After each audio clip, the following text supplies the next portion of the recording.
विश्व प्रसिद्ध रथ यात्रा लगी चलचंचल रथ खला धार्य समय रथ निर्माण कार्य सारिबा जोरसोर चली रथ काम गतकाली तीन रथर मुख्य महाराणा उपस्थित भोई सरदार नेतृत्व में तीन रथर भोई सेवक मैंने अखगुड़िकर चक संयोग कार्य संपन्न कर तीन रथर चारि नाहका काम शेष होईछि।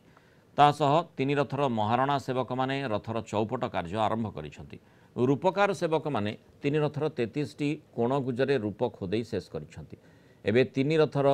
बेदी सिंहासन मुहाटी दुई पार्श्व मत्स्य थाई पूर्णकुंभ मयूर एवं डाली लता चित्र खोदे जारी रखिंट करती सेवक मैंने नंदीघोष रथर पोल गयल चिरट शेष कर दर्पदलन रथर 40 फुटिया पोला गयल काठर गोटे पार्श्व बारिशी हाणी समतल कर गोटे पार्श्व समतल करने पर दर्पदलन रथर पोल गयल चिरट कार्य आरंभ हो संपूर्ण निर्माण सर चक गलिया रही केवल दंडा कार्य बर्तमान चलती दंडार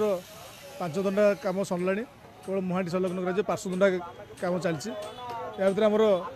गरगरा संपूर्ण प्रस्तुति बिंद थुआला नाहका कम प्राय सरला गोटे लगे नाहका अच्छी तो सूता मरी तार साल सब कर आमर अणसर गहल जो आम बलद रथर मुख्य कार्य जोटा आम अणसर गहल 3टी आसिक कार्य चलती आमर बर्तमान कणज सब सरीगला महाप्रभुर जो 16टी लेखे कणज था बड़ बड़ 16टी महाप्रभुर 16टी माँ 12टी कणज सारिक मेन बर्तमान सिंहासन समस्त नागिंट सिंहासन 3 बाड़र 3 जन अनुकूल होगी सिंहासन काम चली बर्तमान आमको चारा पचा हणा हो कम बर्तमान कर।